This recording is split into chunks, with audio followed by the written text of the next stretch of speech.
Renezo arinoita Bible inofanira kusakara sengera ruswa. Because what pane ari kupinda imomo, hallelujah. Chiverenga. So somebody, can you open your Bibles at King James Version, Luke chapter 8, verse 45. Luke chapter 8, verse 45. Yes. It reads, And Jesus said, Who touched me? When all denied, Peter and they that were with him said, Master, the multitude throng thee and press thee, and sayest thou, Who touched me? Verse 46. Yes. And Jesus said, Somebody had touched me, for I perceive that the virtue is gone out of me. Verse 47. Yes. And when the woman saw that she was not he, she came trembling and falling down before him. She declared unto him before all the people for what cause she had touched him. Yes. And how she was healed immediately. Verse 48. And he said unto her, Daughter, be of good comfort. Do you see this? She is the only person in the Bible, this woman whom Jesus referred to as daughter. If you go down, okay, continue reading. I want to show you something. Jesus and somebody came and said that my daughter is not feeling well. But Jesus referred to this woman as daughter. And Jesus was going to Jairus' home. But I want you to see how she referred to the daughter of Jairus. Jesus did not call the daughter of Jairus daughter. There is a reason why he called this woman specifically daughter. Continue reading. Verse 48. Yes. And he said unto her, Daughter, be of good comfort. Thy faith hath made thee whole. Go in peace. Verse 49. While he yet spoke, there cometh one from the ruler of the synagogue's house, saying to him, Thy daughter is dead. Trouble not the master. But when Jesus heard it, he answered him, saying, Fear not, believe only, and she shall be made whole. And when he came into the house, he suffered no man to go in, save Peter and James and John and the father and the mother of the maiden. And all wept and bewailed her. But he said, Weep not, she is not dead, but sleepeth. And they laughed him to scorn, knowing that she was dead. Verse 54. And he put them all out and took her by the hand and called, saying, Maid, arise. She said, Who? Maid. Maid. She's referring to this woman as maid, but the other woman she referred to as daughter. There is a reason why Jesus said, This woman, I will call a daughter. Hallelujah. There are certain things that you have to understand that are in the Word of God. Allow me to say this. This woman took a risk of touching the hem of Jesus' garment. One, whenever someone is a woman is in a menstrual cycle, she was referred to as someone who was dirty. And she was not allowed to intermingle with the public or with everyone. Hallelujah. But this woman took the risk, meaning to say she risked her life in order to go and touch the hem of Jesus' garment. And when she touched the hem, Jesus said, Who touched me? Hallelujah. Amen. What she touched, allow me to describe what the men in which they used to dress. This is exactly, this thing was not bought here, I think you know. It was brought from Israel. Hallelujah. So this is exactly what the way that they used to dress. But the men in which they would dress, this is what is called a prayer shower. But some call it a tonic. And the manner in which they used to dress in the days, this garment had a big hole here, so you'd put it here, and the other half would be at your back, the other half would be at your front, like this. And these things that are at the bottom there, they are there for a reason. Hallelujah. Amen. And if you are to look at this string, this is what is called a tassel in English. But if you go to the Hebrew, it's called a tzitzit. Hallelujah? A tzitzit. T-Z-I-T-Z-I-I-T.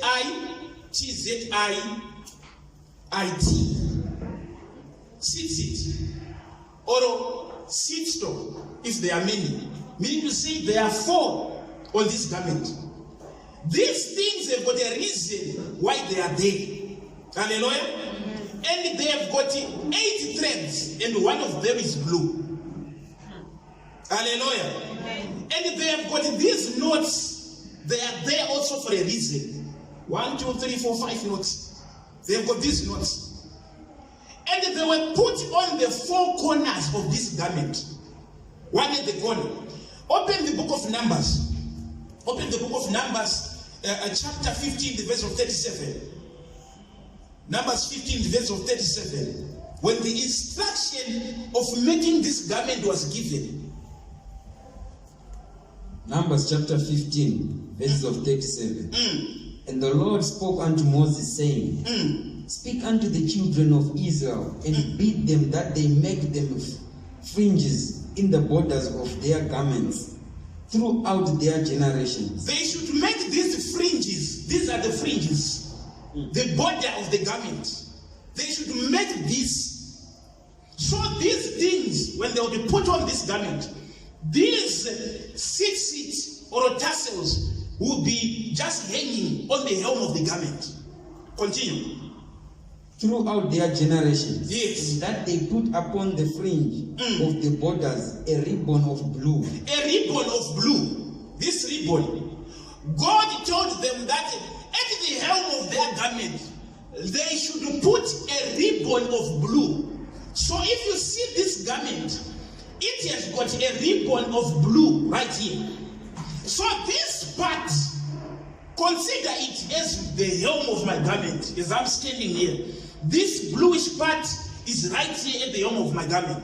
God is telling them that, that is what they should dress like. At the helm of their garment, they should put borders of fringes of blue. Continue. Verse 39. And it shall be unto you for a fringe, that ye may look upon it, and remember all the commandments of the Lord. So this was meant to remind them Hallelujah. of every commandment of God. Hallelujah. Amen. This was meant to remind them of God's laws. Guys, I hope that today I'm going to explain this so that people will understand. Yeah. Hallelujah. So, okay, open Deuteronomy. Deuteronomy 22. Open Deuteronomy 22. Verses of 12. Deuteronomy 22, verses of 12. Yes. Reads, Thou shalt make thee fringes upon the 4 quarters of thy vesture, wherewith thou coverest thyself.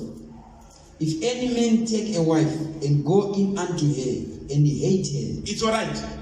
Thou shalt make fringes.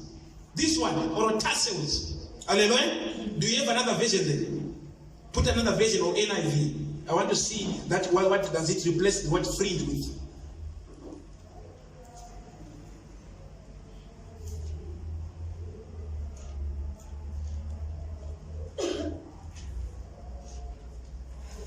(22 verse 12). Yes. You must put 4 tassels. You must put 4 tassels. These ones. These are tassels. They were put at the 4 corners of this garment. So 2 at the back, 2 at the front. Hallelujah. Amen. So these things will be left hanging right there for a reason. Numbers said this was meant to remind people of God's word. Yeah.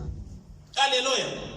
So whenever they would walk around, whenever they would want to commit a sin, whenever somebody would look at the helm of his garment, you would be reminded of God's law and you refrain him from sinning.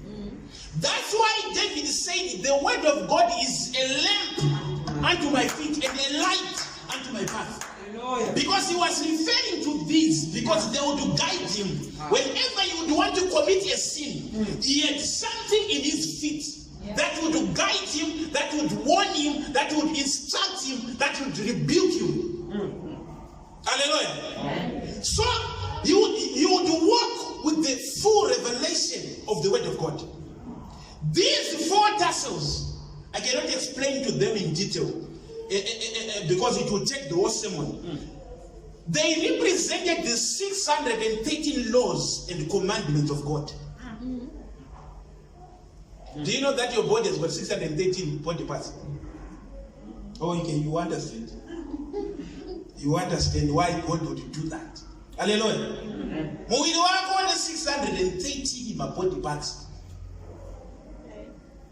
Organs and tendons. If you combine them, they are 613. Mwari ndokupa hakuna chinonzi era mushoko raMwari. Wakaona muna kana paine bhuku yakarongeka iBhayibheri. Mathematically, scientifically, the Bible yakaita straight kudai. Vaipuwa, these 4 tassels reminded them of the 613 laws and commandments. Moses akatanga apuwa 611 or 603 laws. Ndokuzopuwa ma 10 commandments ma tablets. Ese laws and commandments okamabatanza ita 613. Hallelujah.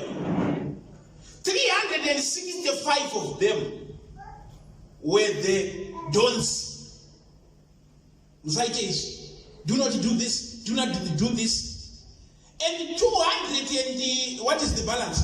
We're not going to miss 248. The remaining 248 were the Jews. Is Itaish. Saka Moses, mirairo ya akapua, ine ma Jews and don'ts. Hallelujah. Okay, let me just take step by step. Can you open Leviticus chapter 19, the verse of 9 to 10?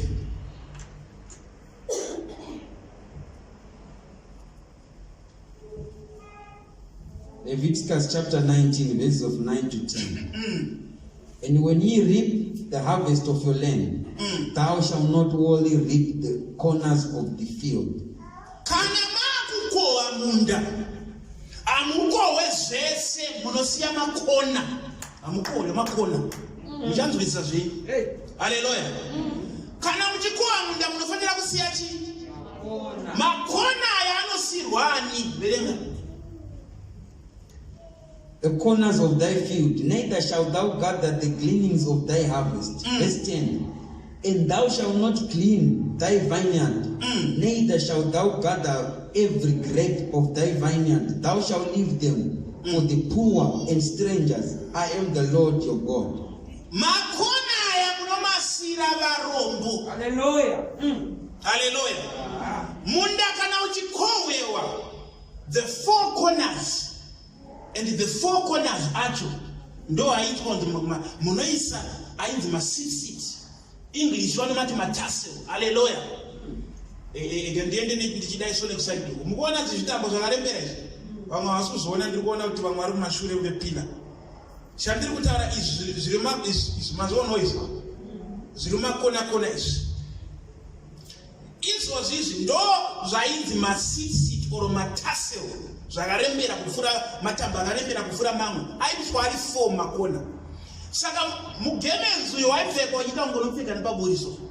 Obva wasunga bhandi. 2 zvakarembera kumberi, 2 zvakarembera kumashure. Ukatarisa mukore uno maJudha nanhasi havachapfeka rakareba kudai. Kunyange akapfeka sutu sei. Unokwanisa kuona pakapeta mitambo pana paso. Ndicho chichi. Vanenge mukati avarege kupfeka nanhasi. Kunyange vacho maJudha maKristu acho avarege kupfeka ichi. Vamwe vanoisa maoko. Nona ni chitambo so munakaruwa suti yakanaka ona ni chitambo chakarukwa so chochaita katambo vachisa muruoko kuti hadaya kuma suti yakabuda mushoko chitambo ndichifuti nyamba chitambo iyi reminder yekuti kana ndakuda kutadzira Mwari akachitarisa chinomurangaridza shoko raMwari kuti iwe pasi pepe shoko raShe. Hallelujah. Saka zvaive zvisingangopfekwa nje, zvaive zvine meaning. Hallelujah.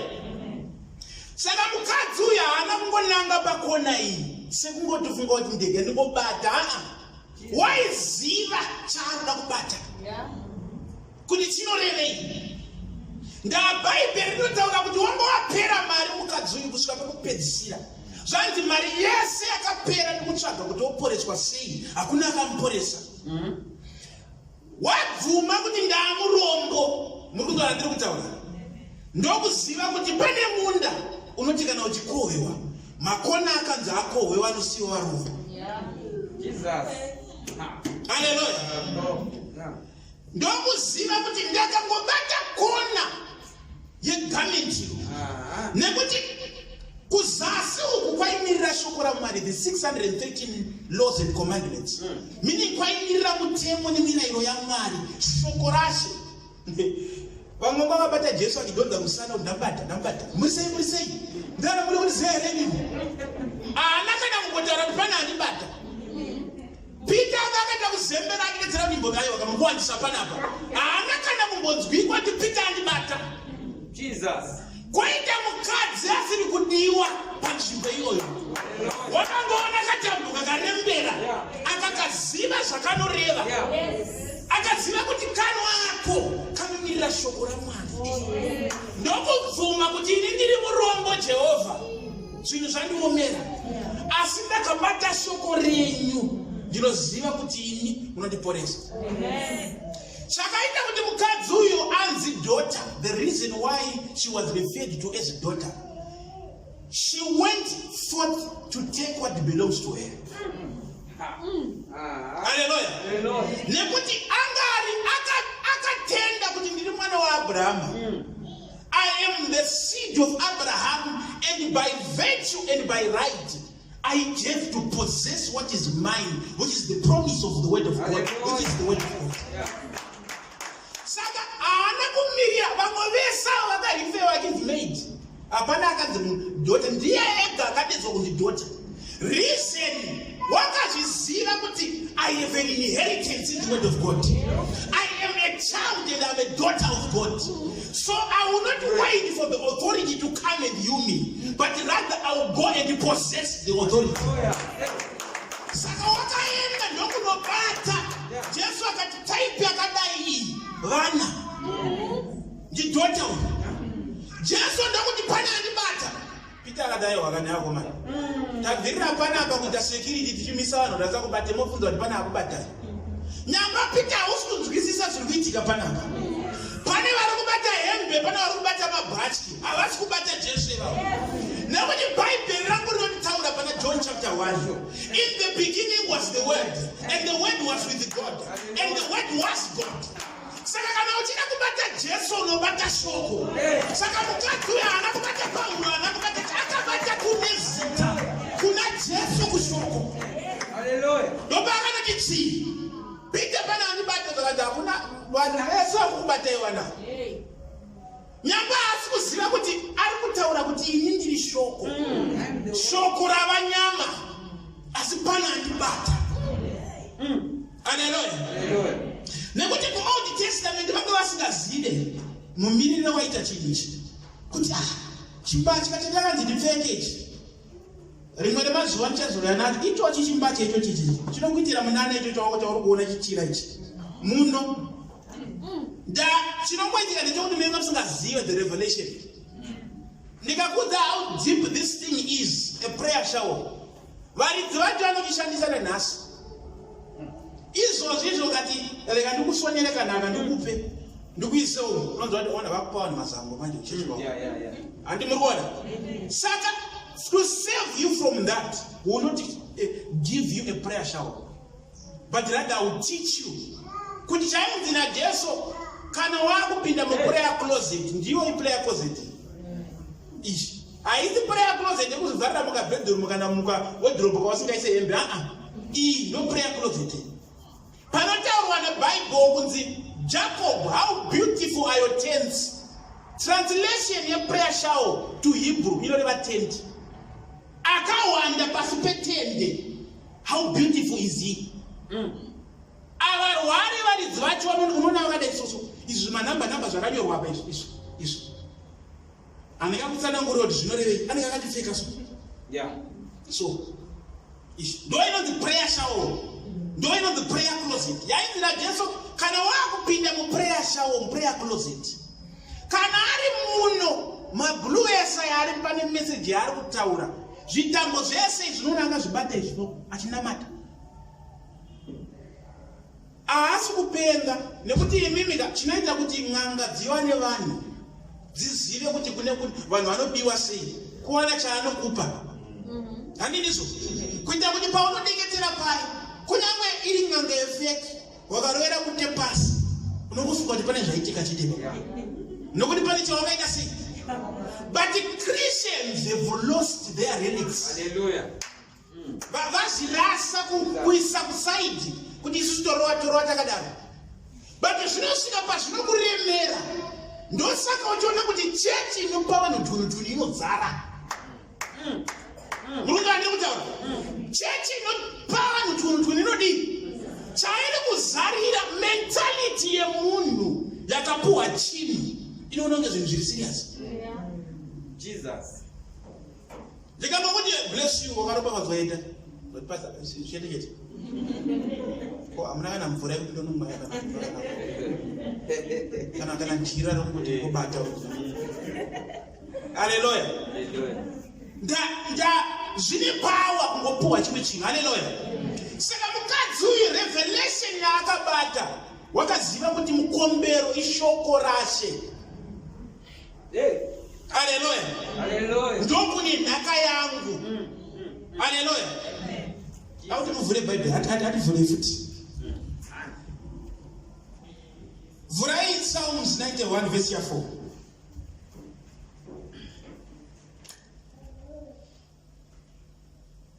Psalms 91 verse 4. He shall cover thee with his feathers, and under his wings shalt thou trust. Yes. Wakaona pese pawaverenga mubhaibheri pachiti wings, under his wings.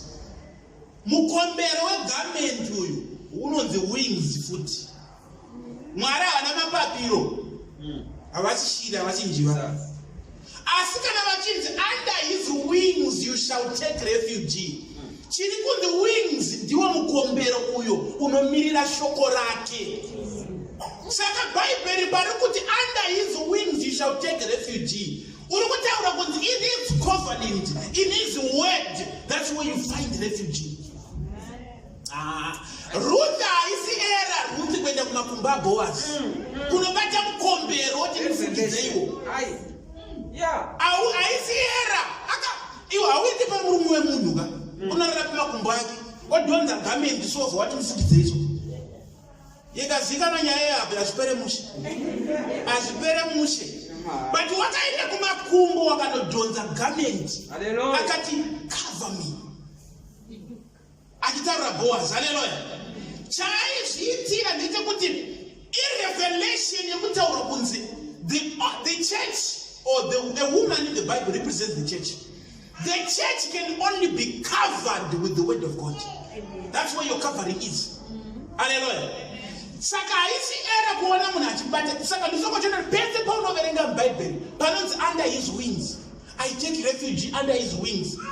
Masiti kana kuti the edge of the garment or the hem of the garment ndo yainzi wings. Ine ndo zvainoreva futi.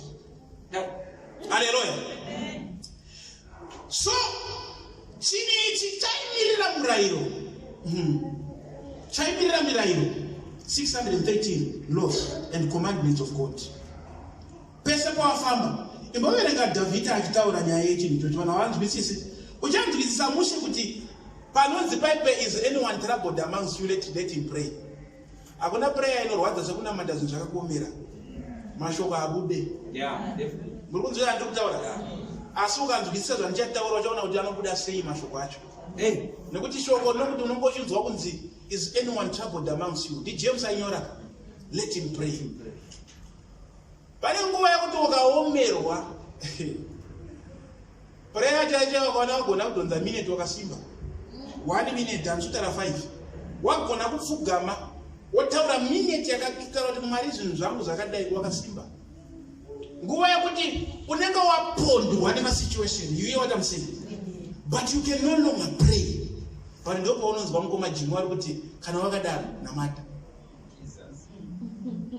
Hallelujah. Okay. So these things, they represent the word of God. Hallelujah. The laws and the commandments. I want you to understand that my laws and commandments mangani in Bible. 613 laws and commandments. Don't forget that. 613 laws and commandments. And this was a reminder of those covenants. Open Psalms 119, verse 105. David achitaura. Psalms 119, verse 105 says, Thy word is a lamp unto my feet, and a light unto my path. Your word is a lamp unto my feet, and a light unto my path. What was he saying? David was referring to this at the hem of his garment. That used to remind him of the word of God, that is to remind him of the statutes and the commandment of God. So wherever he's walking, these things are the hem of his garment. When he's moving forward, he's seeing these tassels, and they are continuously reminding and guiding him. Hallelujah. So this was the dressing of every Jewish person, or everyone who was of Jewish origin. This is the way that they would dress. Hallelujah.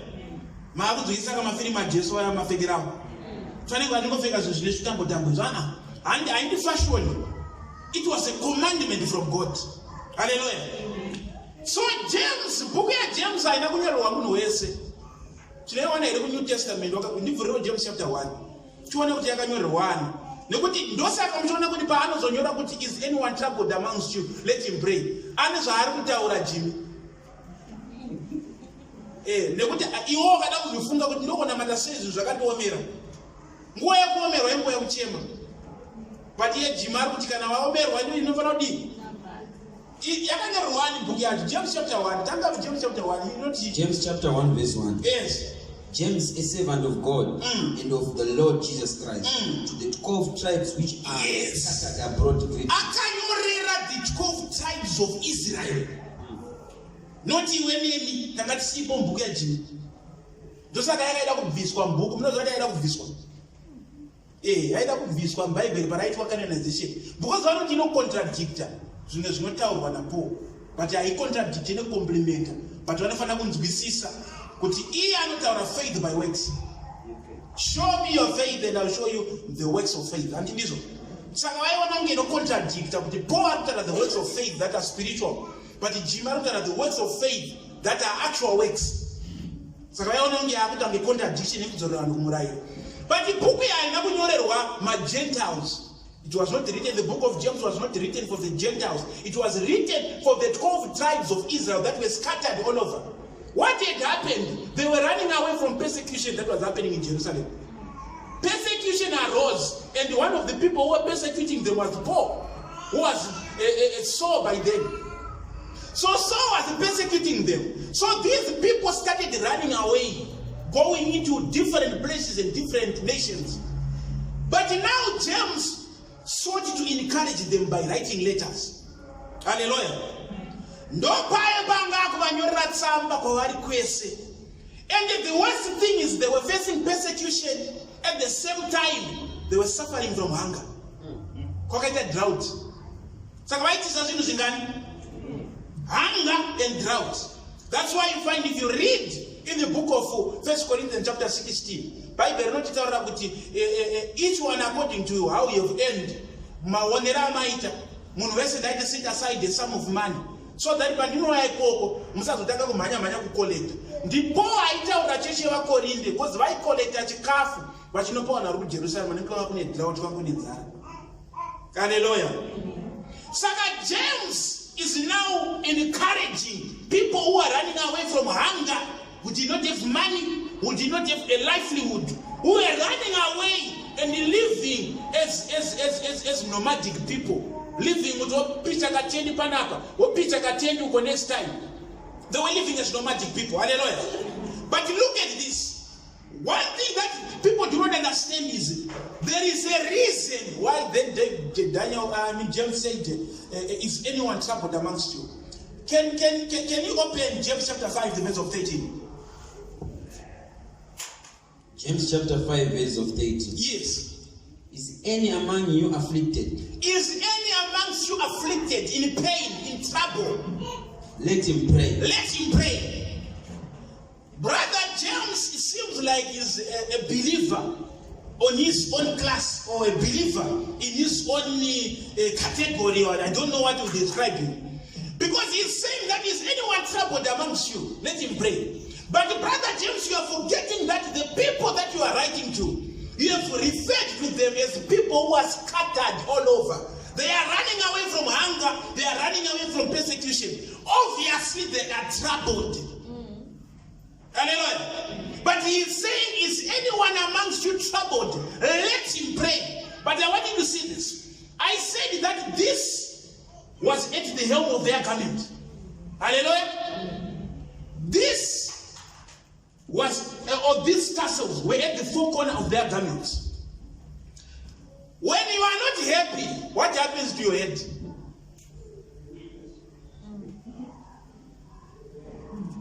When does it? Not the gram sorrow. Nejishona ndiri kuti kana usiri kufara saini yekusafara musoro unodasa unodasa pasi urandizvo famba wakadaiso musoro so vanototi kwakanakera kuti zvina zvina kutumira musha even wakasvika pape vanhu wakadaiso vanonoziva kuti munhu haasi kudii haasi kufara saka unenge wakadasa musoro so pasi. Vhurai Psalms 3 verse 3.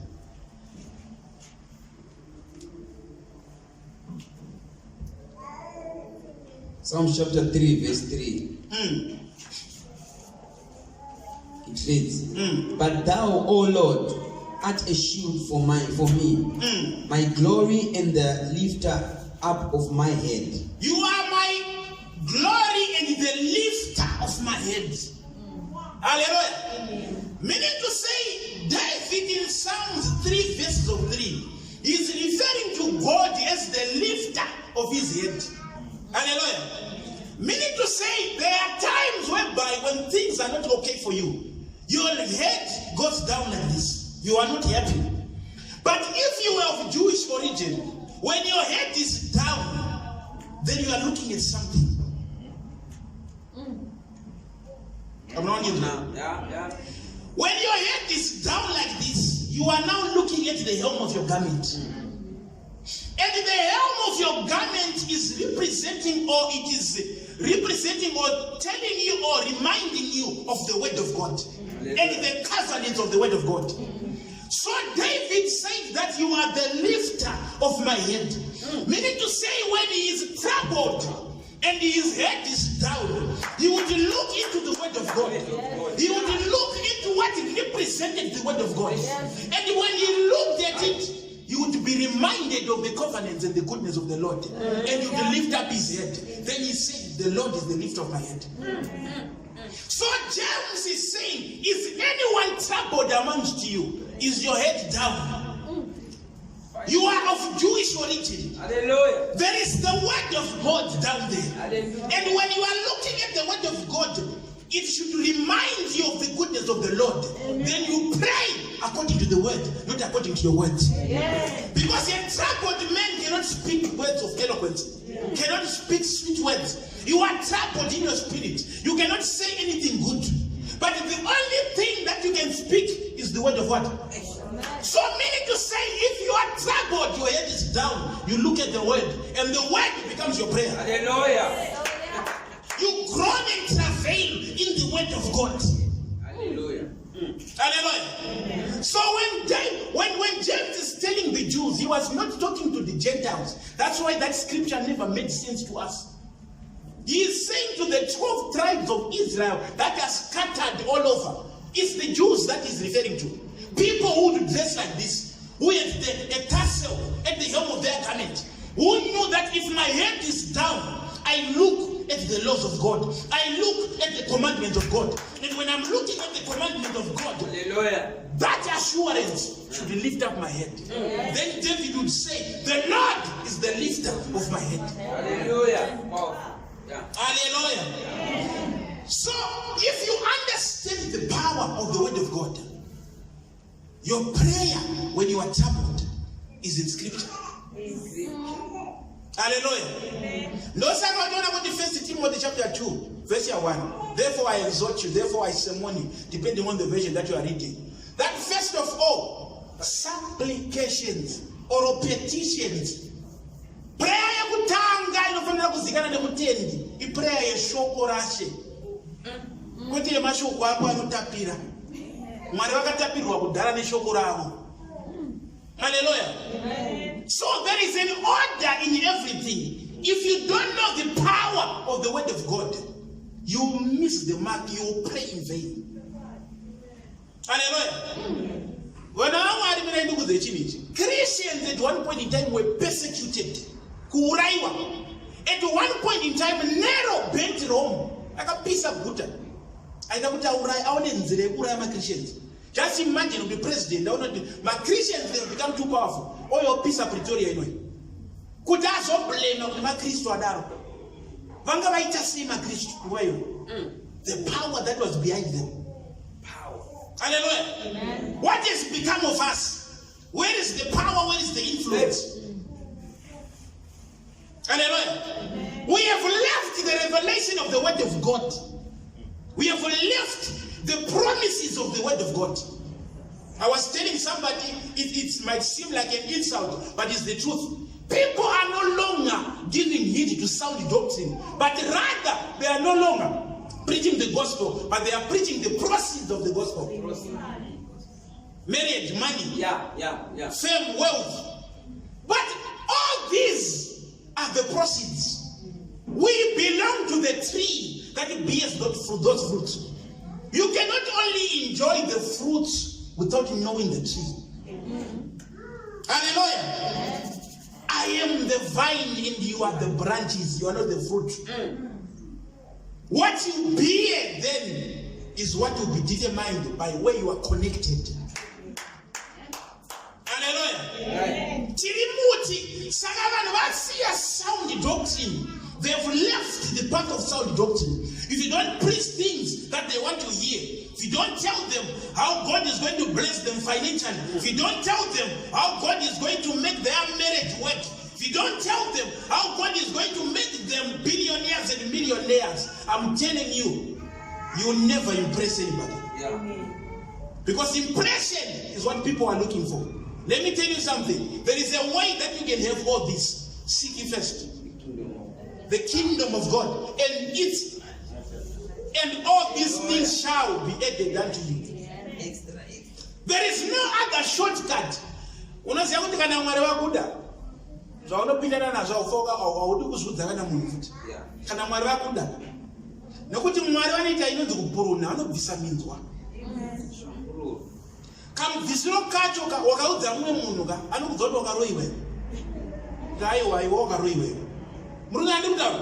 Reason yavanenge vachiti wakaroiwa vanenge vachiona kuti zvauri kupindana nazvo type yazvo but nyamba ndiwe Mwari kuda kuzvinamatira zvipere situation after situation.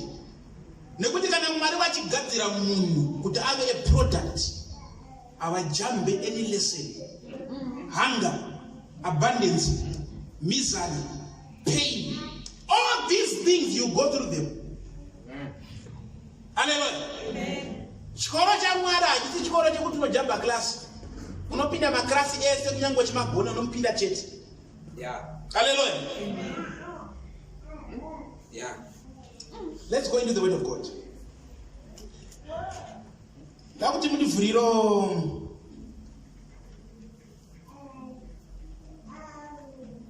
ngati nini murayiro inomirwa ndati chinomirira murayiro namakomanezi makani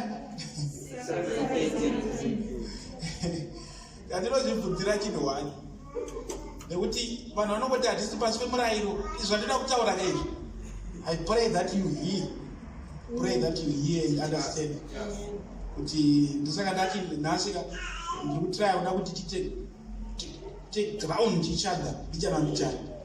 There are 613 laws and commandments. 248 are the positives, or the positive precepts, or the do's, so to say. It is do this, do this. This is what God would say. 365 were the don'ts. Don't do this. Hallelujah. And this was for a reason. Hallelujah. Amen. Christ did not come to remove the law. He came to what? Fulfill the law. But how many people ask themselves, how did he fulfill? Haleluya. Ukanzwikisa zvanda kutaura ndozvinoita kuti unzwisise kuti sei vamwe vanhu vasingadai kunamata yavo. Asi vachishingirira kunamata. Shingirira. Anenge akaomera paminamata. Haleluya. Asi zvinhu zvisingadi. Nekuti pane kunamata. Ukana munhu anamata. Zvinhu zvisingafambi. Onamatirwa. Zvoramba kufamba. Nobody pamahwani. Haleluya. Reason ndeyekuti kunyange wakanamata kana kunamatirwa kana vasina kunzwisisa zvanoda kuzotaura izvozvo ashandi. Haleluya. Kune vanhu vekuti vanouya vachikudza kuti ndakangonopinda pachechi yakadai so. Unowana firicha akabuda netestimony. Zvinhu zvake zvakachinja. Haleluya. Kwaita vakabhadhara ma20-30,000 vachiona vanhu vamwari vanoita kuriyera. Akapedzera akudedzera kuti matsotsa ada mari yangu. Apanyamba hapana utsotsi. Haleluya. Ndiwo wabhadhara wega wakwati matsotsi futi. Nekuti wakanzwa vamwe vachidedzera kuti ndakaenda kwakadai kuona mene kuti pandakanga waona zvinhu zvangu zvafamba. Vakadedzera kuti ndobhadhara wandi ndizvo.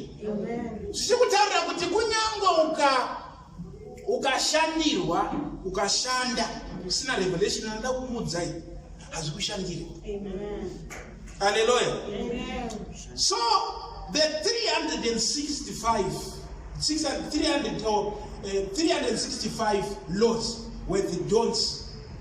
Zvikutaurira kuti mirayiro yakawanda mubhaibheri ndeyekurambidza munhu. Hallelujah. Zvikutaurira kuti the bulk of the message in the church should be rebuking you. Wakamaona message ingori one yokuti chingokufadza unobachanda chete so ndorinoya mota yako unoitenga chete iko watotapaisa question mark kuti nekuti kana Mwari vakawanza kurambidza koisikazowanza kugonesa sei. Hallelujah. The rebuke is more audible in the word of God. Hallelujah. So 365 laws in the Bible were don'ts. Hallelujah. 248 were do's. Hallelujah. Kana mwana wa Mwari, you don't have much freedom, so to say, in the worldly sense.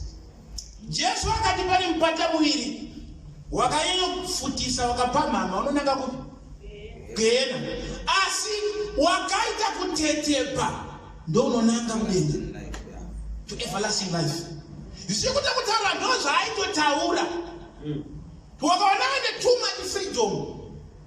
Uchisha unoziva kuti pana vanhu vokuti wakangomuripiuka vamwe asitori munhu ngomuripiuka kuti zvauri kuita izvi handizvo atobuda chechi because ari kuda the Jews but they don't know.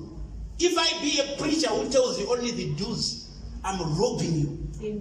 Hallelujah. Ndinofanira kukuita kuti 2:1. 1 kukutendera nekukuparidzira maropafadzo. 2 kukubhemba chete chikudambura ndo zvariri vhangeri. Hallelujah. Saka 213 laws. Mwari paaitaura aidedzera kuti kana munhu achiuya nechipiriso pamberi pangu anofanira kuuya nechipiriso chisina makwamba, without blemish. Whenever you are giving something before the presence of God, you give something that is without blemish. Hallelujah. Meaning you were not allowed to give something that was crippled, something that had marks, something that had stains. If you are giving an animal, its body should be complete and whole and without blemish. Hallelujah. Amen. Ukamboona chaita kwamba washora Mwari. Kunyange wakazoita the right thing yekuzovapa ukaenda kutemberi, chakangoita makwamba chete watowashora. Hallelujah. So now I want you to understand this. These laws and commandments were 613. muviri wemunhu une 365 sinews or ligaments or marunda. Muviri wako uyu marunda anobatanidza mamuscle, mabhonzo, handindizvo? Mamaziya kama when I'm saying sinews, I'm speaking about that chinenge chifiber chiya chewhite chiya munyama yako. Zviri munyama mako 365 ndo zvinobatanidza mamuscle kuti ukadai uchiita kana uri wako mana egym kana uchishanda mumba kana uchiita sekuita basa. Those are 365. And it has organs which are 248 organs. So your body has 248 organs, 365 sinews or ligaments, or that fiber, a kind of a part of your body that joins the muscles and the bones. Hallelujah. Amen. If you combine the number together, you get 300 and what? 613. Same applies with the law. The law has got 248 do's, positive precepts. 248. 365 don'ts. Hallelujah. Amen. Or prohibitions, or the thing that you are prohibited to do. So what is the revelation? What was God trying to say? Why would he match the laws with the structure of the body? Hallelujah. Image here dzamwari isainzi dzawo here nekuti dai mirayiro indomba nokuratidza kuti bhaibheri riri highly spiritual. Dai mirayiro yaigadzirwa naMozisi pasina Mwari, waizviziva sei kuti munhu ane 613 organs and sinews obva aita izvozvo kumurayiro? Waizviziva sei? Vanga vasati vane biotechnology yekuti vanovhiya munhu vogoverenga vogodii zvakatozoonekwa leta kudai ndozvazviri. Hallelujah. Zvikutaurira kuti the body of the law represented a body. Ndikunzwika? Ndinokuti imene the 613 laws, they represented a spiritual body. Zvadzaimirira the spiritual body. If you transgress against one law, wakanganisa mirayiro yese. Handindizvo here? Zvikutaurira kuti kana mirayiro yaimirira muviri wemunhu, munhu akatadzira murayiro, zvafanana nepanyama yake ava nemakwamba agwai, kana kuti is now a body that can no longer be presented before God. Nekuti zviri kunzi the animal that is to present before me should be without blemish. Hapana kana kakwamba kanofanira kuonekwa ipapo. Zvichikutaura kuti God demanded that whatever is coming before me should resemble my word, completeness, fullness. Hallelujah. Hallelujah. Yeah. Saka kana wakangounza chine makwamba, Mwari vatochishora kana kuti wavashora. Zvikutaurira kuti iwewe muviri wako nemirayiro, pane every body part iri pauri inomirirwa nemurayiro. Ukakanganisa murayiro, munyama yako mane chire, hauchakwanisa kumira pauso hwashe. Hallelujah. Wana makwamba. Saka kunyange wakashandirwa nemaRevhi, wakapiwa mutowapiwa azishande nekuti une makwamba. Asi wakazvipresenta as a living sacrifice. Open Romans chapter 12. Open Romans chapter 12. Tinzwa kuti Romans chapter 12 azvandiri kutaura izvi, vhura verse 1. Ndizvirimo here mushoko raMwari zvokuti muviri wako unofanira kuita chipiriso. Romans chapter 12 verse 12. Verse 1. I beseech you, therefore, brethren, by the mercies of God, that ye present your bodies as a living sacrifice. Muviri wako unofanira kuupresenta before God as a living sacrifice. Continue. It says what? Holy, acceptable unto God, which is your reasonable service. Which is your reasonable service? Zikutaurira kuti muviri wako une murayiro unoumiririra. Wakakanganisira Mwari muviri wako hauchakwanisa kupresenteka as a living sacrifice without blemish. Now you have blemishes. Hallelujah. Saka kunyango wanamatirwa nani waitirwei watsanya wadii, as long as you are not abiding to the completeness of the word of God, you are an abominable sacrifice before the presence of God. Your prayer will never work. Hallelujah. As he shande na sio zakashanda.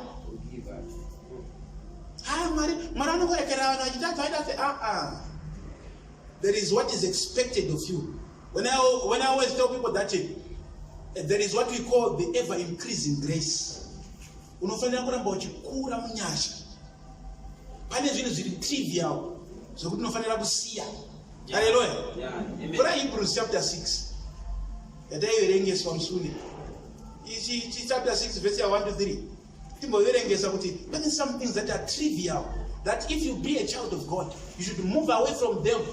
By now, unofanira ngowakura, usafanira kutambira ikoko. Hallelujah. Hebrews chapter 6 verse 1.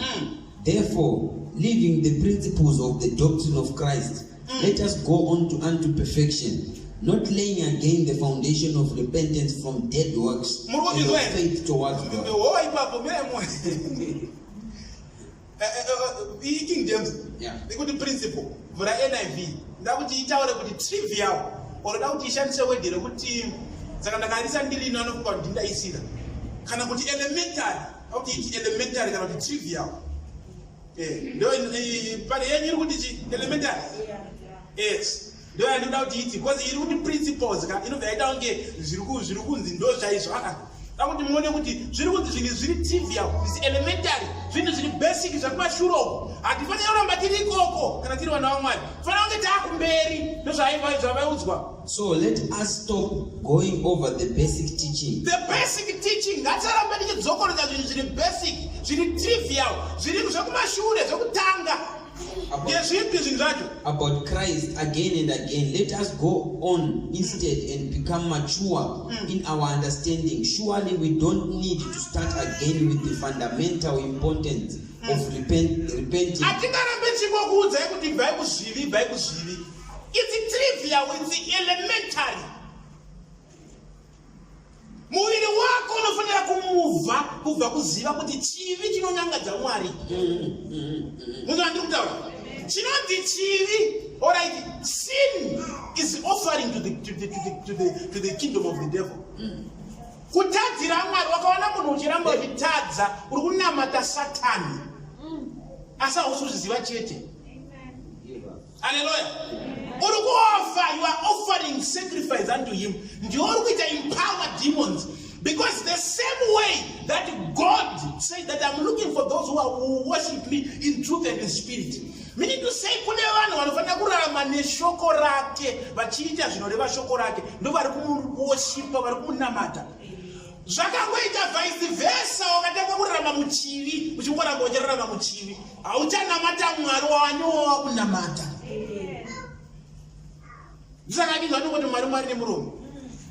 Hallelujah. Very elementary. We cannot continue telling you about sin. Very elementary. What's repenting from evil deeds? Yes.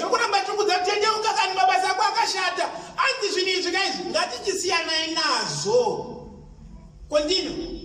And placing our faith in God. Is ungatozoofenda vanhu. Kana mufana varamba mune faith. Kana wamwana waMwari ufana kuramba kutaura zviri izvozvo. Unofana kuziva kuti Mwari ndibaba vangu vakandichengeta. I have faith in him, that's all. Kuti zvotoita ufunga kuti faith is substance. Zvinhu zvangu ndikutenda ndanako manje. It's elementary. Ndezveuko izvo. Kana wakuziva zvauri, iwe muroya haudziwe kuti unoroya here kana kuti unozama. Anongoziva kuti ndinoroya ndiri muroyi. Hallelujah. Why is it that you need to be told often, have faith, have faith? My doctrine here and are elementary. Hallelujah. We cannot continue laying those things down, keeping on telling them to you. Continue. Verse 2. You don't need further instruction about baptism, the laying on of hands. It's elementary teachings. Continue. The resurrection of the dead.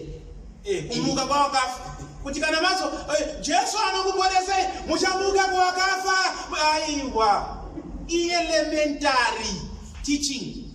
There are better things in the gospel. Continue. An eternal judgment.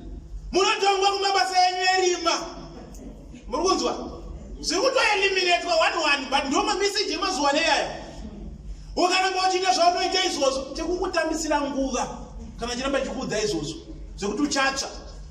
It's elementary teaching.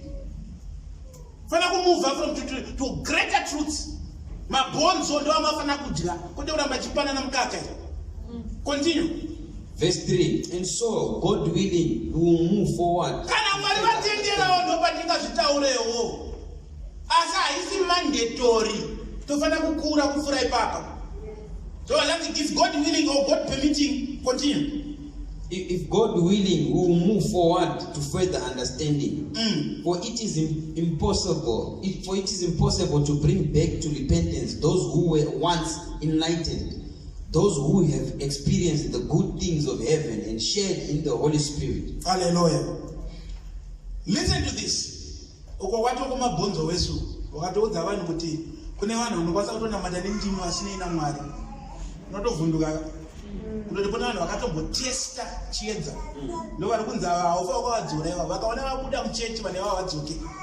Hallelujah. But it's another subject for another day. But one thing that I wanted to show you here is there are things that are elementary. Repentance from dead works. It's elementary. We should move on to what we call the higher truth. Perfection. Hallelujah.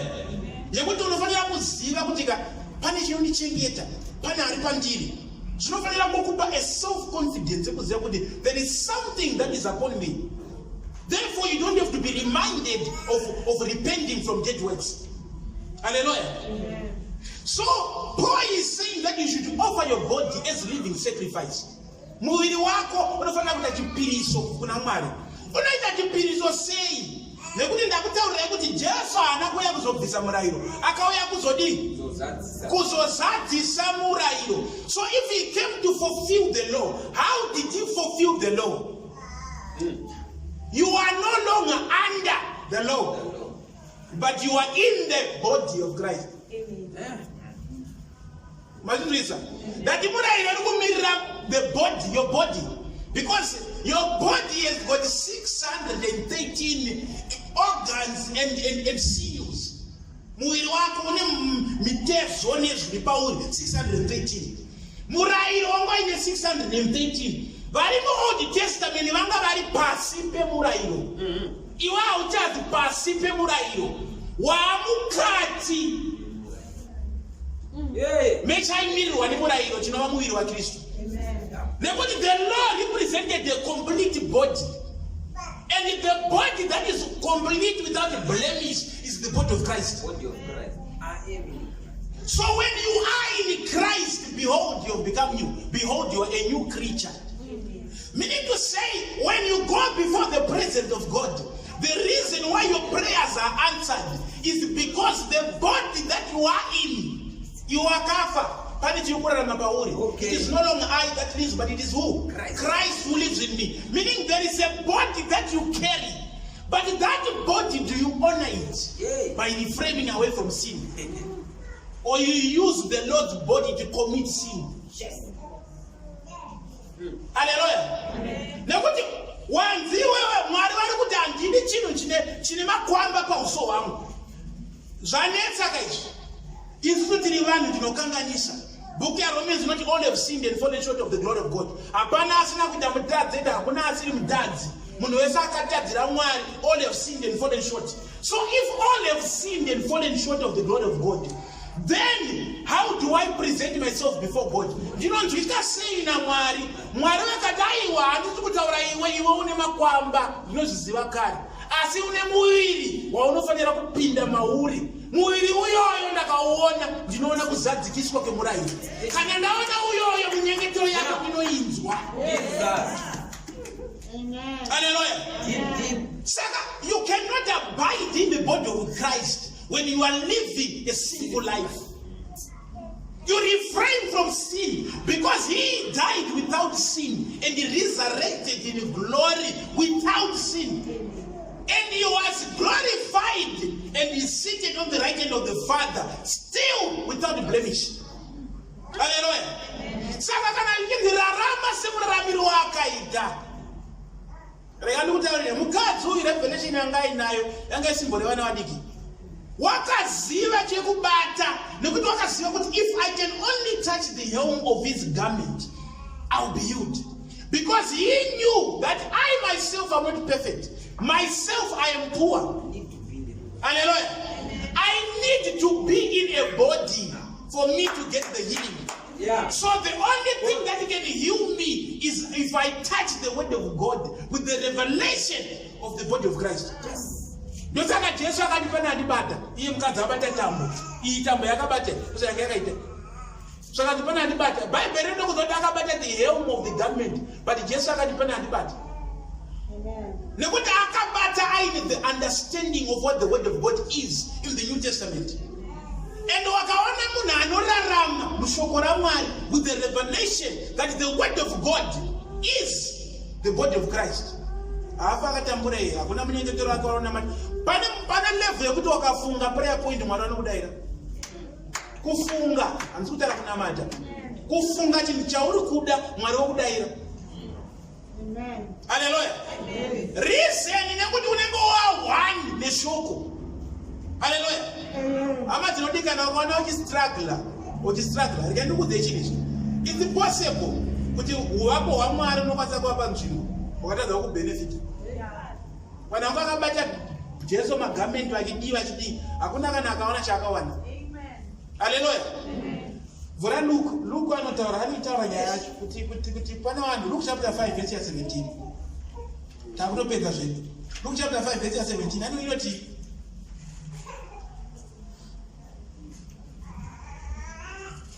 Luke chapter 5 verse 17. Verse 17. It reads, "And it came to pass on a certain day, as he was teaching, that there were Pharisees and doctors of the law sitting by, which were come out of every town of Galilee, and Judea, and Jerusalem. And the power of the Lord was present to heal them.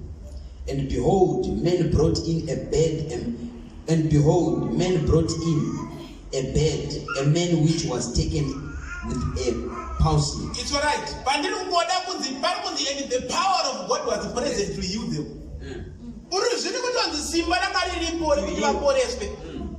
Vakuru vemurayiro, vadzidzisi vemurayiro vanga varipo. Simba riripo, asi hakuna ari kuita tap into the power. Hallelujah. Saka uvapo hwaMwari chinonzi umwari. Mwari vari kwese ende vari pese. Izvozvo vari muno wakaenda kumba kwenyu variko. Kumbaba pese muri kufamba mune muri mese. Asi chinosiyanisa i-understanding yekuti chiri pandini chii. Hallelujah. Wakaona wachiti wakabva in the presence of when the word of God is being preached, immediately you become worldly. You are not godly. You were never godly, in fact. Hallelujah. So, Jesu aitoziva kuti simba riripo panapa, but vanhu vese hapana kana akaita tap into that understanding. This woman knew that, you know what, I am a child of God. God does not wait for people who demand things from him. No. He wants his children to take. James chapter 1, the verses of John chapter 1, the verses of 12. To those who believed him, he gave them power. Or to those who received him. The word receive is the word katalabani, meaning to say grab by force. Those who grab by force Jesus, he gave them power to become sons. Yeah. Meaning to say you are only a son when you know how to grab what belongs to you in the word of God. Yeah. That woman with the issue of blood. That's why she was referred to as daughter. The reason why she became a daughter, she understood that I have to grab what is mine. And when I grab what is mine, then I become a child of God. Hallelujah. And Jesus said, daughter, your faith has made you well. But every other person that he healed, he called maid. Jairus' daughter, he called a maid. Why not daughter? Because Jairus' daughter is waiting for the authority to come to her. But the children, they go for the authority themselves. So if you are waiting for God, you are wasting your time. God is waiting for you too. You have to go and take what belongs to you. The vice versa is the truth. Hallelujah. People who are saying, I'm waiting for God. Waiting where? Is he in a bus? Where is God? Where you are waiting? Who miracle?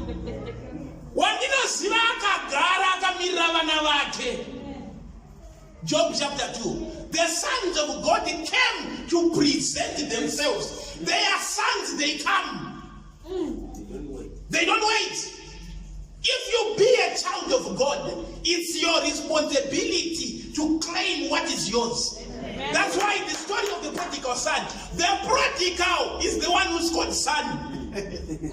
Because he came and demanded from his father, I want what belongs to mine, or what belongs to me.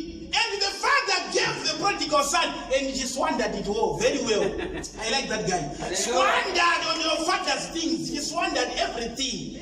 And when he realized that, I know what, I've spent everything, he went back and the father gave him more. Because he is the son, he's claiming what belongs to him. But what about the one who was waiting? Waiting.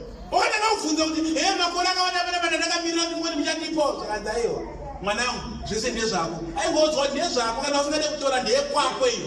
Ndozviri kungotaura mari. Kana usingade maropafadzo, kutora maropafadzo mubhaibheri ndeyekwako. Vakamirira vana vavo vanouya kuzotora kushoko. Kwete vanomirira kupuhwa. Ndosaka akakwalifaya kuti daughter akajamba fence akava mwana neattitude yaiva akachakura. Nekuziva kuti I am the rightful heir of every blessing that is in the word of God.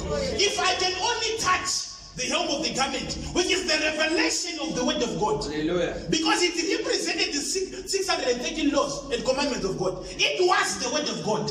And that is the definition of Christ. Christ is the word of God. So when he touched the hem of the garment, he was touching the word. And the word in the manifest said, who touched me? Banandibata. Dabata hembe ishewe. Ayo wanibata. Wabona bata Paulo nema wakwaji mudonda na Jesu. Dabata bana naye mkuru. Dalipolesa mkuru. Wana chawaka wana kana wana. Asiwakaziva chekubata nekuziva kuti kana ndakabata mupendero uyo unomirira shoko rake, unomirira mutumbi usina kana makwapa. Ndova abata Mwari wakamupa zvese zvaida. Zvinoti ropa rakagwamba ipapo. Tine situation have persisted for years. We have situations that have persisted for years. People are still waiting for God. God is waiting for you, my dear. He's only waiting because when God claimed, a very good example. There is a certain guy who had debts. He was in debt, and he owed so many people.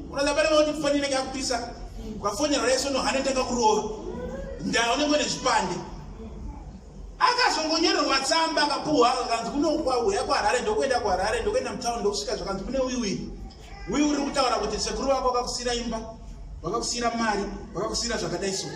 Watambira that wiwi ndokudzokera kumusha kwangari. Vanhu vezvipande vakuuya achinja Tony Ngomani, ndemari yako. Manzi anoone mari yakati ndokupa, haisi mari yakawanda. Chiri kumba confidence yekuti mari ndokupa, haasati apuhwa mari, asane mashoko assurance. Why can you not be assured with the word of God? Such an extent that you don't change a tone in a step. Kuziva kuti ndiri mudyi wenhaka weimba yaAbhurahama, ndiri mwana waAbhurahama nekutenda. Zvese zvakataurwa mushoko ndezvo. Ndochinja toni zvangu. Akatekonedzera ndokupa haiwa zvipiko mandirugara usawari, don't worry mandirugara. Akasikamba akati tine madzimba idzo. Vanokati vachirebe. What is your will? The will is confirmation. The word of God is a will, a guaranteed will, with the witnesses. Hallelujah. When you read the word of God, the fear should strike your heart. Because the more you know of what belongs to you, the more you become compass. You want to make a no pride down, but I want to pass. Hallelujah. Hallelujah. So this woman understood that, you know what, if I can only touch the hem of that garment, then the issue of blood or the issue that is troubling me will come to an end.